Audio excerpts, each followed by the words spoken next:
అధ్యాయము 5వ వచనము. ఆయన కోపము మీ అందరికీ తెలుసు అనుకుంటున్నానండి. చూడకుండా చెప్పండి చూద్దాం.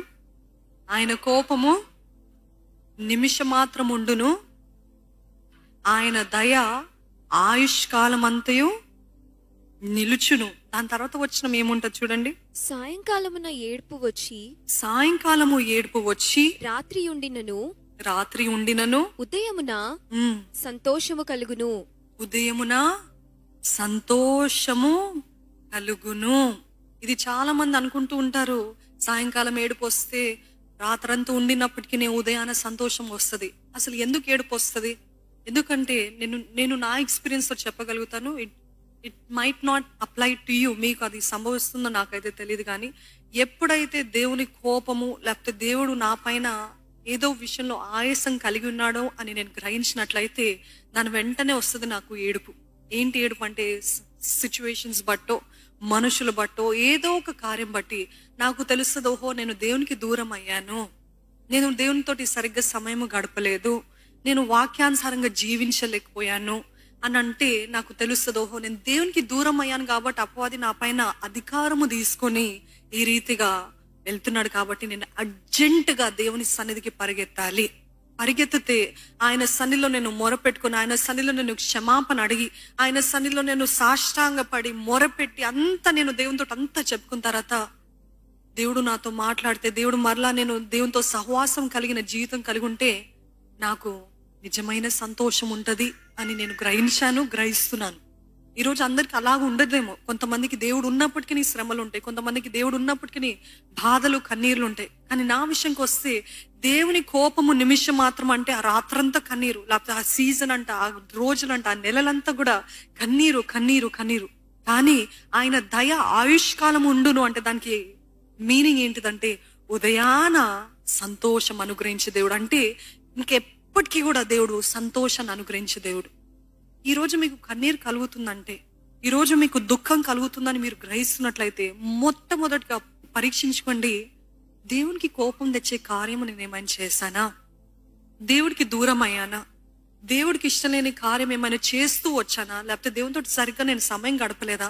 అందుకేనా ఈ ఏడుపు, అందుకేనా ఈ కన్నీరు, అందుకేనా ఈ బాధ, అందుకేనా ఈ గొడవలు, అందుకేనా ఈ మనస్పర్ధాలు, అందుకేనా ఈ సమాధానము, ఈ అసమాధానము, అందుకేనా అని పరీక్షించుకోండి. ఎందుకంటే అనేక సార్లు ఎక్కడైతే దేవుని సన్నిధి ఉండదో అక్కడ అన్నిటికీ చోటు ఉంటుందండి. నేను అంటుంది కన్నీరు వస్తే దేవుడు లేడు అందుకనే కాదండి. కొన్నిసార్లు కన్నీటిలో కూడా దేవుడు ఉండి మనని పక్కనుండి he'll be in stand by position. మనం ఏడుస్తా ఉంటే you will learn your lesson అని చెప్పి దేవుడు నేర్పించడానికి ఉంటాడు. దేవుడు లేడు, శ్రమలు ఉన్నాయంటే దేవుడు లేడు అని కాదు. శ్రమలున్నా దేవుడు ఉన్నాడు. కొన్నిసార్లు శ్రమలు వచ్చేవి ఎందుకు అనంటే దేవుడు లేని పక్షాన, దేవుని పైన ఆధారపడని సమయాల్లో, దేవునితోటి సరైన సహవాసం లేని సమయంలో దేవుని పక్కన పెట్టేసి నిర్లక్ష్యమైన కార్యాలు, స్క్రోలింగ్ చేస్తూ, బ్రౌజింగ్ చేస్తూ, ఎంతో సమయం గడిపిస్తూ, ఫ్రెండ్స్ అని, బంధువులని, వీరని, పార్టీస్ అని ఇవన్నీ గడుపుతూ దేవుని పక్కన పెట్టేసి మరలా న్యూ ఇయర్ ఫాస్టింగ్ ప్రేయర్స్ అప్పుడు స్టార్ట్ చేద్దాంలే దేవునితో సంబంధము, అప్పుడు మరలా I will have my relationship with God అని అనుకుంటే మీరే శ్రమల్ని, కన్నీటిని, బాధని, దుఃఖాన్ని కొని తెచ్చుకుంటున్నారు.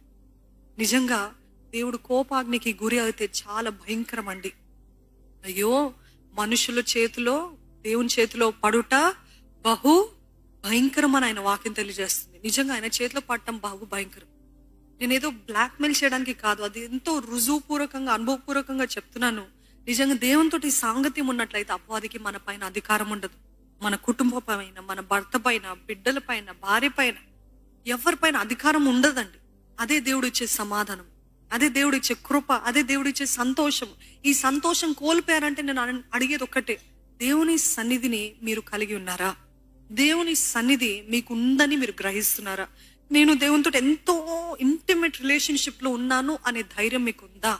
ఆ సన్నిహిత సాంగత్యము మీకు లేదు అని మీరు గ్రహిస్తున్నట్లయితే అర్జెంటుగా నూతన సంవత్సరం ప్రారంభించక ముందే 31st వాచ్ నైట్ సర్వీస్ లో అప్పుడు నేను పరిగెత్తుతాను కాదండి.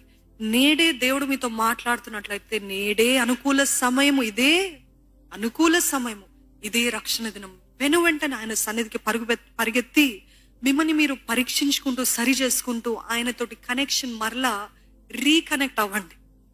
రీకనెక్ట్. ఇంటర్నెట్ మిస్ అవుతే మరలా ఎక్కడ ఆత్రపడుతూ ఉంటాం కదండి, ఎప్పుడు కనెక్ట్ అవుతుందా నా ఫోన్ అని. అదే రీతిగా ఆత్మ మనలో అలాగ అల్లాడిపోతూ ఉంటుందండి. మనలో ఉన్న ఆత్మ పురుషుడు అంటారు, ఆత్మ పురుషుడు అంటారు. అక్కడ స్త్రీ అనే పురుషుడు అని ఉండదు. ఆత్మ పురుషుడు, స్త్రీలో అయినా ఆత్మ పురుషుడే, పురుషుడిలో అయినా ఆత్మ పురుషుడే. ఆత్మ పురుషుడు కూడా దేవునితోటి నిత్య నివాసి అయిన సత్య స్వరూపి అయిన దేవునితోటి కనెక్షన్ లేకపోతే శారీరకంగా భౌతికంగా మీరు ఆనందంగా ఉన్నట్లు కనపడచ్చేమో, కానీ ఆత్మీయంగా మనలో ఉన్న ఆత్మ పురుషుడు అల్లాడిపోతూ ఉన్నట్టాడు. నా దేవునితోటి నేను మాట్లాడలేదే, నా దేవునితోటి నేను సాంగత్యం చేయలేదే, నేను వాక్యం చదవలేదు అని మనము పస్తుపడుతున్నామంట అంతరంగ పురుషుడిని. ఆ రీతిగా ఉన్నట్లయితే చెప్పసఖ్యము కాని బాధలు వేదన మనమే కొని తెచ్చుకుంటాం. అందుకనే if you feel your getting empty in your spiritual life, ఆత్మీయ జీవితంలో లోటు కొరత వెలితి మీకు కనబడుతున్నట్లయితే don't wait for another day. Today is the day. ఇదే అనుకూల సమయం, ఇదే వెంటనే పరిగెత్తండి దేవుని సన్నిధికి. మరలా ఆయనతోటి మీ సంబంధాన్ని సరి చేసుకోండి. ఆయన సన్నిధి ఇందాక చదివిన రీతిగా, నీ సన్నిధి మాతో రాని ఎడలా మమ్మల్ని పంపించవద్దు అన్న మోషే వంటి ప్రార్థన. You always have to check, is my spirit in tune with God spirit? నా ఆత్మ, నా అంతరంగ పురుషుడు దేవునితో ఎప్పుడు సంబంధంలో ఉన్నాడా? లేనట్లయితే మీరు ఎన్ని పాటలు పాడినా, ఎన్ని ప్రార్థన చేసినా, సేవ నిమిత్తమై పరిచర్య నిమిత్తమై మీరు ఎంత కష్టపడినా అదంతా కూడా జీరో, అదంతా కూడా శూన్యం. ఎందుకంటే ఇక్కడ కనెక్షన్ లేకపోతే మనం భౌతికంగా ఎన్ని కార్యాలు ఆయన నామములో చేసినా ఆయనకు అవన్నీ కూడా పిచ్చి కార్యాలు, పిచ్చి గుడ్డలు లాగానే ఉంటది. మన నీతి కార్యాలు అంటే ఎలాగుంటాయి అంటే ఆయనకి అలా ఉంటాయి. అట్లా ఉండద్దండి. దేవునితోటి సంబంధము కలిగి ఉందాం.